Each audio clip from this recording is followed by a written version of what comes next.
Әбдуақап қара, Мұстафа Шоқайдың зиратын қалай таптық? 2-ші жылы 2 қаңтар жұма күні Берлиндегі түрік шейіттер зиратына жерленді. Бірақ соғыстан кейін сол зират елеусіз, ескерусіз қалды. Кеңес одағы тұсында Қазақстаннан Берлинге Шоқайдың бейітін іздеп келу былай тұрсын, оның ел ішінде атын атауға тыйым салынды. Шоқайдың бейітін сонда алғаш кім іздеді, кім тапты деген сұрақ ойға келеді. Оны тапқандар Германия қазақтары. Біз сол оқиғаның бел ортасында жүрген.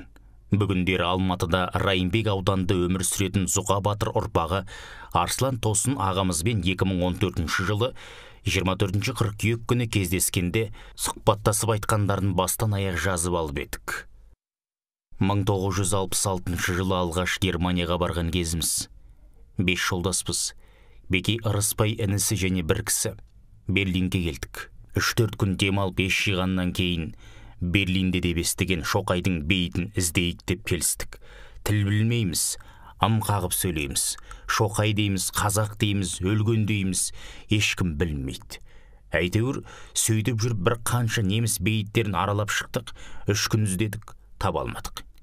3-ші күні Темплок дейтін жердедік. Біреу, мына жақта бір бейіт бар, бірақ түріктікі, түріктердің бейіті бар, сонда болмасын деді. Біз не болса болсын, оны да көрейік дедік.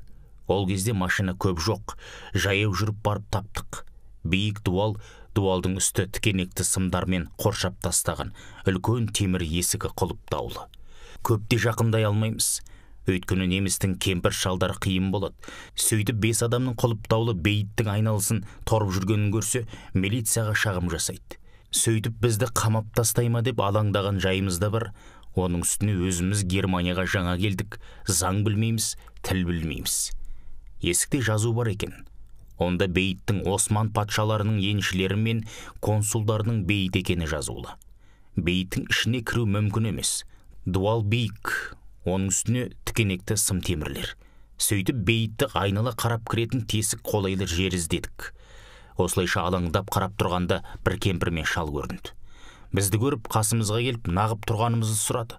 Біз ымдап қазақпыз, соғыста адамымыз өлген еді, соның бейітін іздеп жүрміз, мынаның ішінде мекен деп жүрміз. Оның аты Мұстафа Шоқай, Шоқай дедік. Шал бізге қарады, түсінді. Бір көзін қысып тұрып, Шоқай, Шоқай деп күбір-күбір етіп ойланды. Сәлден соң, иә, Шоқай деген бір бейіт осында бар деді. Қуанып кеттік. Енді табады екенбіз дестік. Бірақ зиратқа кіру мүмкін емес. Тағы қарай бастадық. Бір жерінде дуал аздап шөгіп, темір сым өтетіндей болыпты. 5-еуіміз қарап тұрдық. Кім секіріп дуалдың ар жағына түсет дедік. Ешкім ұмтылмады. Сонда не болса да мен көрейін дедім. Жігіттердің көмегімен дуалға шығып, сымдардың үстінен ар жаққа секіріп түстім. Ары қарап, бері қарап жүріп, Шоқай жазулы бейітті таптым. Дуалдың ар жағындағы жігіттерге айғайладым. Бар екен, таптым дедім. Олар, онда сен бейіттің басында тұрып Құран оқы, біз осы жерден әумин дейік деді. Сөйтіп мен Құран оқыдым.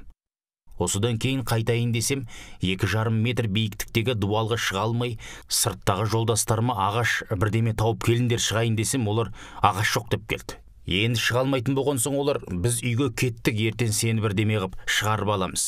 Бүгін сен Шоқайдың қасында жат деп кетті. Олар кетпей, мен не істейді екен де біраз жерге барып күтіп отырады.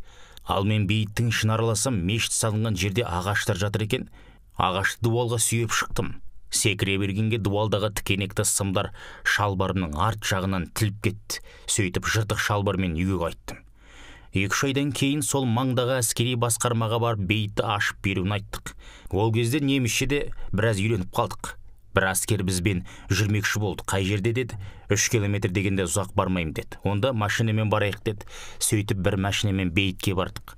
Оның күзетшісінде таптық. Күзетшіге есікті аш десек, кілт жоқ, аша алмайым деді. Кілті тот басқан екен. Сөйтіп қайтып келдік.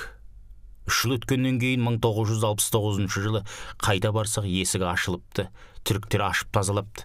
Сөйтіп онда естелік болсын деп Бекей Сарбаз, Ырыспай, Ерол, Нығметолла, Осман 4-еуміз суретке түстік. Міне, бұл Арслан ағамыздың өз аузынан Шоқай бейітінің табылу хикаясы.